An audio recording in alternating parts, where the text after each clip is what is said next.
et bienvenue dans i24 News Business Club, l'émission qui vous montre la beauté de l'entrepreneuriat, de l'innovation, du business. Alors, coup de projecteur ce mois-ci sur Shifters, une start-up fondée par Deborah Eisenberg, docteur en pharmacie.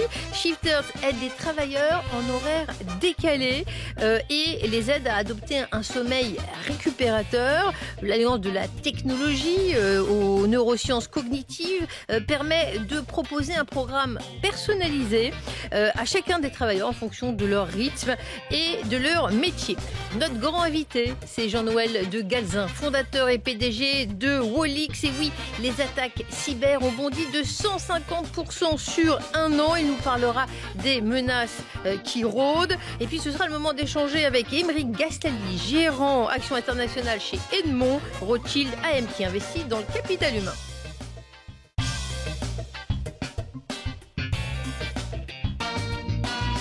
Dans votre vie, en moyenne, vous allez dormir environ entre 25 et 27 ans. Ça revient à environ un tiers de votre vie sur une moyenne de 80 ans. Shifters est une start-up qui permet aux entreprises de se soucier du sommeil de leurs salariés. Je reçois Deborah Eisenberg, PDG fondatrice de Shifters. Deborah, bonjour. Bonjour.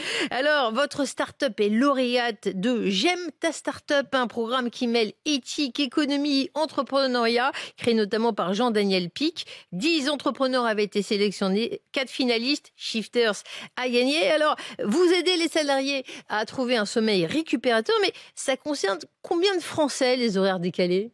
Alors, c'est 12 millions de personnes qui sont concernées en France et de différents secteurs. C'est ça qui est intéressant. On va avoir des militaires, des boulangers, de l'événementiel, des ouvriers. Et plus on commence à s'y intéresser, plus on se rend compte que c'est hyper large, en fait. Et des journalistes également. Exactement. Alors, quel impact sur le corps ? C'est pas juste par envie qu'on préfère, pour certains, faire la grasse matinée. Qu'est-ce qui se passe quand, sur longue période, on se lève à 2 heures du matin ? Alors malheureusement, c'est assez nocif pour le corps. Les personnes qui vont travailler en horaire décalé vont avoir différents types d'effets.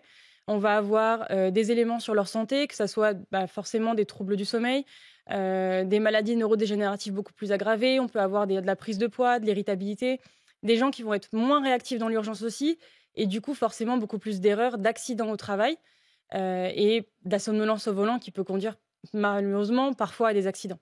Vous me dites, c'est une appli. Alors, il a fallu beaucoup de travail pour y arriver. Comment ça marche ? C'est une vaste question. Très rapidement, l'application va demander à la personne de remplir dans un agenda de sommeil pendant 2-3 semaines comment la personne dort, comment elle gère son sommeil, son sport, etc. Et après, donc encore une fois, je vais assez vite. L'idée, c'est de pouvoir permettre à la personne d'avoir des recommandations personnalisées sur les différentes catégories de sommeil que la personne va faire. Donc, si elle fait des jours de repos, des nuits de travail, des matinées de travail, des soirées de travail, la personne ne va jamais dormir de la même façon. Et nous, on l'accompagne vraiment sur toutes ces catégories grâce à ce qu'on va appeler de la thérapie cognitivo-comportementale, donc des principes de neurosciences qui permettent d'accompagner la personne et de l'aider à aller beaucoup mieux, en fait. Alors, c'est pas juste une appli ludique, hein, ça a été fait avec des médecins. Et pourtant, vous dites c'est assez facile. C'est les entreprises qui viennent vers vous, c'est pas les particuliers aujourd'hui. Alors, on aimerait que les entreprises viennent directement vers nous. Pour l'instant, c'est nous qui allons vers elles. L'idée, c'est vraiment que l'entreprise puisse proposer aux salariés, dans une politique de qualité de vie au travail, cette application en disant, voilà, on se préoccupe de vous, on se préoccupe de votre sommeil, de votre bien-être. Donnez-nous quelques conseils, quelques pratiques, sans tout dévoiler, de l'appli. Alors, il y a une partie, ce qu'on va appeler objectif d'hygiène de sommeil. Donc, c'est des choses qu'on pourrait tous mettre en place et je vous le conseille également. Par exemple, s'illuminer, j'allais dire, mais c'est pas vraiment le terme, avec de la lumière. S'éclairer, pardon. Ouais. Avec de la lumière le matin quand, là, en hiver, il fait nuit. Éviter de dormir avec son chat, son chien, etc. Et puis après, il y a la partie vraiment personnalisée où quelqu'un qui travaille la nuit, par exemple, on va lui dire, au lieu de faire ce que tu faisais actuellement entre 2 nuits de travail, tu dormais 4 heures, de 8 heures, voilà, à partir de 8 heures du matin. Et on va te dire, maintenant, tu vas dormir 7 heures, mais des horaires vraiment récupératrices pour qu'ensuite, tu puisses aller beaucoup mieux et profiter avec ta famille. Un exemple de société qui fait appel à vous, par exemple ? Là, on travaille avec la SNCF et l'aéroport de Paris, par exemple, et avec différents hôpitaux parisiens. On dort moins qu'avant quand même? Comment ça se passe sur longue période? Sur les 100 dernières années? Effectivement, on dort moins qu'avant. Le sommeil est devenu quelque chose d'assez banal et mis de côté, malheureusement. Et nous, on est vraiment là, en plus de l'application, pour sensibiliser les gens et pour qu'ils aillent beaucoup mieux, en fait, vis-à-vis du sommeil. Alors, prochaine étape, d'abord l'entreprise et ensuite les particuliers. C'est ça. L'idée, c'est que vous qui nous regardez, à un moment, puissiez vraiment acheter l'application de vous-même en plus. Et donc, normalement, d'ici cet été. Bravo Shifters. Ce n'est pas un marchand de sommeil. On va se réveiller avec la prochaine séquence. Il s'agit de la cybersécurité avec Wellix.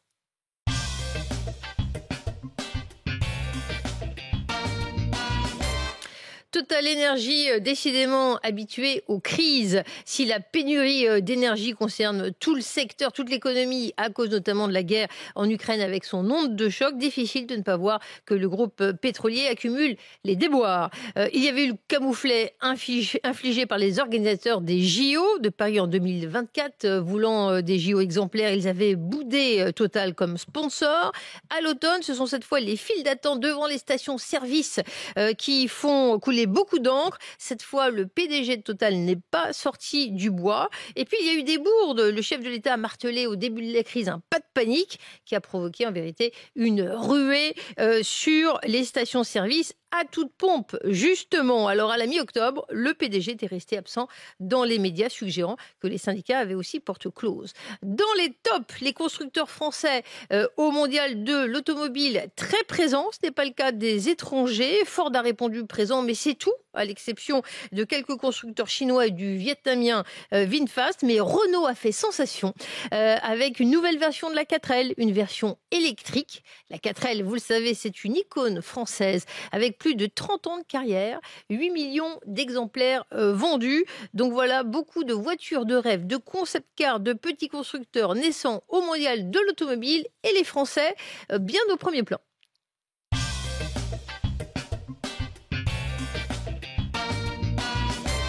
Bienvenue dans la séquence Le Grand Entretien. Les cyberattaques subies récemment par l'hôpital de Corbeil-Essonnes ou le fisc américain montrent à quel point les systèmes d'information ultra sensibles peuvent être vulnérables et l'impact de la cybercriminalité très coûteux. Je reçois Jean-Noël de Galzin, un entrepreneur de la cyber. Jean-Noël de Galzin, bonjour. Bonjour. Merci d'être notre invité. Alors, on dénombre une hausse considérable d'attaques cyber, plus 150% sur un an au bas mot dans le monde. Quelle est la situation selon vous et qui est attaqué? Quelles sont les cibles principales? Alors, d'abord, il faut dire qu'effectivement, la menace est au maximum. Elle est au maximum parce que, selon PwC, c'est devenu le premier risque qui pèse sur les organisations, les entreprises, selon les chefs d'entreprise du monde entier. Deuxièmement, parce on est en temps de guerre, ce qui amplifie, on va dire, l'opportunité pour des cybercriminels ou des cyberattaquants de se noyer, on va dire, dans le flot pour pouvoir utiliser ces cyberattaques et faire leurs méfaits, si je puis dire, leurs crimes. Ensuite, tout simplement parce que nous sommes dans un contexte où il y a eu une transformation numérique généralisée qui s'est accélérée au moment de la pandémie, au moment des fameux lockdowns, des confinements, et qu'aujourd'hui, eh bien, il faut sécuriser. Et la cybersécurité est ainsi, selon moi, la première priorité qui permettra de bénéficier du numérique sans prendre de risques pour son organisation, car n'oublions pas que les organisations qui se font cyberattaquer, ce sont des organisations qui sont bien souvent au service des clients, au service du public, au service de chacun d'entre nous. Donc la cybersécurité est une priorité. Donc dans les catégories de cibles, des organisations où la donnée a de la valeur. Alors, les catégories cibles, ce sont les organisations où effectivement il y a des données de valeur, donc les données de santé, les données de carte bancaire, les données financières de manière générale, les données qu'on trouve dans les compagnies d'assurance, ou alors toutes les données industrielles qui sont parfois des secrets industriels de propriété intellectuelle, le business, le cœur du business même de certains de nos fleurons qui sont victimes de cyberpiratage. Donc toutes ces données ont beaucoup de valeur. Je dirais que la deuxième grande cible, c'est si vous n'êtes pas protégé, vous êtes la prochaine cible. En réalité, tous ceux qui ne sont pas protégés, les plus fragiles, comme j'aime bien le dire malheureusement, sont les premiers victimes des cyberattaques, des ransomware, des malwares. Ceux qui ne sont pas préparés finalement à voir arriver les cyberattaques par l'usage du numérique. Alors effectivement, le niveau d'alerte augmente un petit peu partout. Je vous propose d'écouter ce qu'en dit un spécialiste, Guy-Philippe Goldstein. Il nous en parle, il est advisor chez PwC et enseignant à l'école de guerre. On est dans un niveau d'alerte finalement assez élevé, qu'on est passé à un ordre de magnitude beaucoup plus élevé avec la crise Covid. Certains chiffres évoquent une multiplication d'un facteur x3, x4 aux États-Unis, en France, entre 2019, 2020, et puis encore plus 50% entre 2020 et 2021. Donc au final, on peut dire qu'on a peut-être augmenté d'un facteur x6 depuis le début de la crise Covid. Et donc effectivement, c'est très significatif. On voit des sociétés même qui déposent le bilan. Le fabricant de cloisons alsacien Klestra Ozerman a été victime d'un rançon logiciel. Qu'on parle de ransomware, wamware, phishing, quelles sont les principales formes d'attaque en ce moment, 2022 ? Alors, souvent, ransomware, effectivement, rançongiciel, les malwares, c'est-à-dire des attaques qui vont venir chiffrer vos données ou bloquer vos systèmes et vous réclamer une rançon pour recommencer à marcher, ce qu'il ne faut jamais faire, payer la rançon. Ensuite, on voit beaucoup d'attaques qui arrivent par la messagerie, c'est ce qu'on appelle des attaques par phishing, qui vont réclamer vos données, données de carte bancaire, données personnelles, selon soi-disant des promesses de contrat ou des promesses de gains plus importants. Il ne faut jamais y répondre non plus et le risque, c'est de se retrouver victime de fraude. Et puis, le troisième gros risque qui touche beaucoup les organisations, c'est tout simplement le risque qui arrive lorsqu'on ouvre des accès à l'extérieur de son organisation. Voilà, je suis par exemple un industriel, j'ai des usines, je vais ouvrir les usines à l'extérieur pour permettre à des gens d'y accéder en télétravail. Et là, ces accès sont utilisés par des pirates, par des personnes malveillantes qui vont aller y insérer des logiciels malveillants ou des virus. Donc il faut protéger les systèmes d'information parce que, comme vous l'avez dit, c'est vital pour les entreprises. Et une entreprise qui dépose le bilan, c'est quoi ? C'est du chômage partiel, chômage tout court, c'est des pertes financières, c'est aussi tout simplement une entreprise qui finit par déposer le bilan parce que, elle n'a pas su investir les milliers d'euros ou les formations, sensibilisation nécessaires pour se mettre à niveau. Tous les secteurs sont concernés. Et puis, autre question, vous avez tendance à dire que les entreprises aiment bien externaliser pour certaines. Oui. Donc, plus il y a de prestataires, plus ils ont besoin de se connecter à l'entreprise. Et à chaque fois, non pas que les prestataires soient la bête noire, mais ça fait une porte d'entrée supplémentaire. Disons que la merveille du numérique, c'est que ça nous permet de travailler à distance, de n'importe où, à n'importe quelle heure, à n'importe quel endroit. Donc ça, c'est merveilleux, c'est un bienfait de la transformation numérique. Simplement, on ne peut pas faire de transformation numérique sans cyber. C'est la cybersécurité, j'ai coutume de dire que c'est l'oxygène du numérique. C'est ce qui va permettre au numérique d'être plus utile, plus longuement et de manière fiable. Donc, les entreprises les plus fragiles, c'est souvent celles qui sont le moins préparées, celles qui ont tendance à ne pas savoir qu'il faut investir. Donc, comme elles n'ont pas suffisamment de ressources, aujourd'hui, il manque 3 700 000 personnes dans le monde sur les métiers de la cybersécurité. Donc, c'est une pénurie globale. C'est à peu près équivalent dans le numérique, ce qui amène les entreprises à externaliser auprès de sociétés de services pour se faire aider ou tout simplement de personnes qui sont auto-entrepreneurs ou consultants qui travaillent de l'extérieur. Mais travailler de l'extérieur, confier son accès à quelqu'un d'autre, c'est comme confier la clé de chez soi à quelqu'un d'autre. Ça se fait avec des garde-fous et en ayant confiance dans la personne à qui on confie la clé. Alors, on s'approche de l'hiver et la grande thématique, c'est l'approvisionnement énergétique. Et vous dites, de plus en plus de sociétés qui veulent calibrer pour bien faire l'approvisionnement énergétique, le chauffage de leur salle, se connectent de plus en plus d'outils. Et là, c'est à nouveau un risque supplémentaire côté cyber. Alors effectivement, la protection des données, de manière générale, je pense que c'est une valeur fondamentale qui nous concerne tous, la protection des données personnelles. Mais ce qu'on sait peut-être moins, c'est que dans la vie de tous les jours, les usages de tous les jours, on utilise de plus en plus d'outils numériques, par exemple à la maison, le chauffage ou certains objets de la maison, ce qu'on appelle la domotique. On utilise dans les voitures. Certaines voitures ont plusieurs dizaines, voire plus d'une centaine de connecteurs qui vont remonter de la donnée quelque part. Et ces données, dans une usine, c'est pareil. Vous avez des dizaines et des dizaines de capteurs. Donc la question, c'est comment on exploite ces données pour améliorer le système, le rendre plus innovant, nous rendre tous plus de services dans notre vie de tous les jours. Mais c'est aussi, ces données, elles peuvent être utilisées par d'autres personnes, soit pour les revendre, soit tout simplement pour arrêter le système. On a vu aux États-Unis des systèmes de chauffage qui étaient mis au maximum ou qui étaient supprimés pendant l'hiver parce que des cyberattaquants avaient pris le contrôle des systèmes embarqués domotiques à la maison. Donc la protection l'acheminement des données vers les réseaux informatiques ou vers l'Internet pour pouvoir optimiser ces données et par exemple mieux utiliser l'énergie, c'est un enjeu de société, mais c'est d'abord un enjeu de cybersécurité. Sinon, ça se retourne contre l'utilisateur. Vous avez un plan de développement agressif à l'international, Unicorn 25, vous visez 100 millions de chiffre d'affaires globalement, et aujourd'hui, je crois, 56% à l'international pour le chiffre d'affaires du groupe. Ben justement, tous les pays ne sont pas logés à la même enseigne. Je crois qu'Israël occupe une place toute particulière quand on parle de cybersécurité. Je vous propose d'écouter Guy-Philippe Goldstein à ce sujet. Un pays qui a un rôle un petit peu particulier, Israël évidemment, parce qu'il y a là un écosystème qui est extrêmement développé. Des statistiques données par le National Cyber Directorate en Israël, c'est l'équivalent de l'ANSSI, qui ne sont pas mauvaises en fait, comparées justement aux autres pays occidentaux, en tout cas sur les années 2020 et peut-être 2021. Et un écosystème extrêmement fort, extrêmement développé en Israël. Je cite un chiffre qui est assez surprenant, à savoir l'année dernière, peut-être jusqu'à 40% des investissements mondiaux dans les startups de cybersécurité ont été faits dans des startups de cybersécurité israéliennes. Et ça, c'est quand même très conséquent. C'est un pays qui vous inspire aussi ?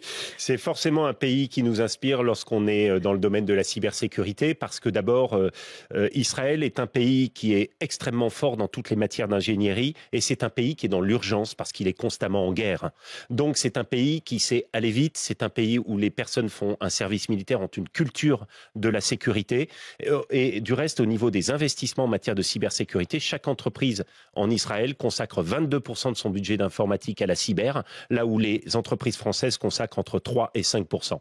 Alors, je précise que c'est un pays qui se défend tout le temps, mais heureusement pas toujours en guerre. Le campus cyberdéfense en France, justement, il s'est inspiré un petit peu de ce qui se fait là-bas ? Alors, effectivement, c'est un modèle pour beaucoup de startups parce que les entreprises croissent très vite. Ils ont un vrai partenariat avec les US. Et je pense que nous, en France, grâce à des initiatives notamment comme le campus cyber, grâce au plan filière ou au plan de relance qui a été promulgué par Emmanuel Macron, on a une stratégie nationale de cybersécurité depuis le 18 février 2021. Donc la cybersécurité est une priorité et on a calqué notre campus cyber sur le modèle de Beersheva en Israël. Donc oui, nous pensons que Israël est un modèle qui a défini un certain nombre de standards, un modèle que nous pouvons suivre, nous, avec notre propre culture et notre propre façon de faire dans l'entrepreneuriat et dans la création d'une industrie de la cybersécurité. Forte dynamique en France de Walix, un chiffre d'affaires en hausse de 7%,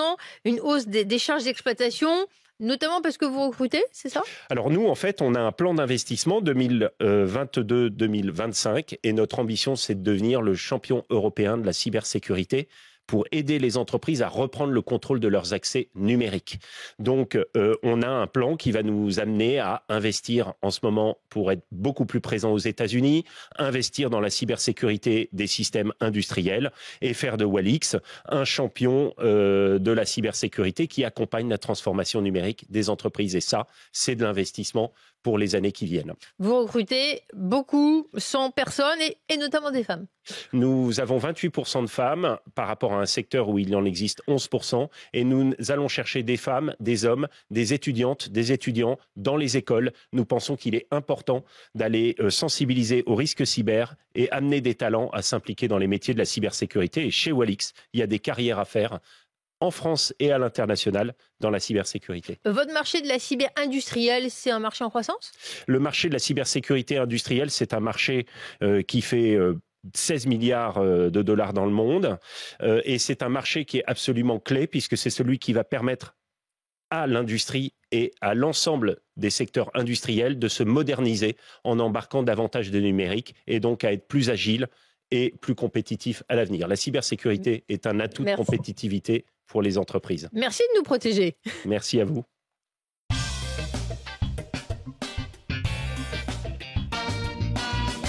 Je reçois maintenant Émeric Gastaldi, gérant action internationale chez Edmond Rothschild Asset Management. Émeric Gastaldi, bonjour. Bonjour Fabienne. Alors, un fonds dont vous occupez, EDR Human Capital, créé il y a 2 ans, 130 millions sous gestion dans une maison Edmond de Rothschild qui en gère 90 milliards. Et ce qui m'a intéressé, c'est cette thématique, le capital humain. Alors, pour vous, le capital humain, c'est un actif, c'est pas un coût. Absolument. Donc le capital humain, c'est un actif qui est intangible et qui, aujourd'hui, est encore assez mal valorisé par le marché. Et c'est pour ça qu'on estime que dans cette démarche d'investir dans les entreprises qui elles-mêmes investissent dans leur capital humain, eh bien, il y a des belles opportunités et une façon de générer, de cristalliser de l'alpha via cette approche. Ce qu'il faut savoir, c'est qu'on investit dans 2 types d'entreprises. Les entreprises qui se distinguent par la qualité de leur propre capital humain, par la qualité de leur modèle RH, leur pratique sociale, et dans les entreprises qui se distinguent par leur modèle d'affaires qui consiste à protéger, créer ou développer du capital humain. C'est notamment le cas d'entreprises dans le secteur de l'éducation ou de la formation. Pas évident de savoir ce que ça recouvre, ce terme, le capital humain. Selon l'OCDE, ça recouvre l'ensemble des connaissances, qualifications, compétences, caractéristiques individuelles qui facilitent la création du bien-être personnel, social et économique. J'ai appris avec vous que les grandes puissances ne s'en désintéressent pas, en fait. Alors, ce qu'il faut savoir, c'est que cette notion de capital humain est assez récente. Elle est apparue dans les années 60 par l'université de Chicago. Mais au niveau microéconomique, c'est une réalité qui est encore plus, disons, récente. C'est vraiment dans les habitudes, dans la culture des entreprises scandinaves, européennes, d'abord depuis quelques années. Les entreprises scandinaves sont extrêmement en avance sur cette thématique-là. Elles communiquent beaucoup sur l'aspect social, sur leurs pratiques RH en interne. Et on voit depuis maintenant 2 à 3 ans une prise de conscience collective. Ça arrive de plus en plus aux États-Unis, au Japon. Les pays émergents sont encore un petit peu en retrait, mais on voit clairement un momentum, une impulsion très très positive sur toutes les démarches autour du capital humain au niveau des entreprises. Parce que, par exemple, le gouvernement chinois a annoncé que 30% des salariés devraient être formés d'ici 2030. Voilà, on vient sur ces critères que vous prenez pour apprécier une société à travers le prisme du capital humain. Quels sont vos indicateurs ?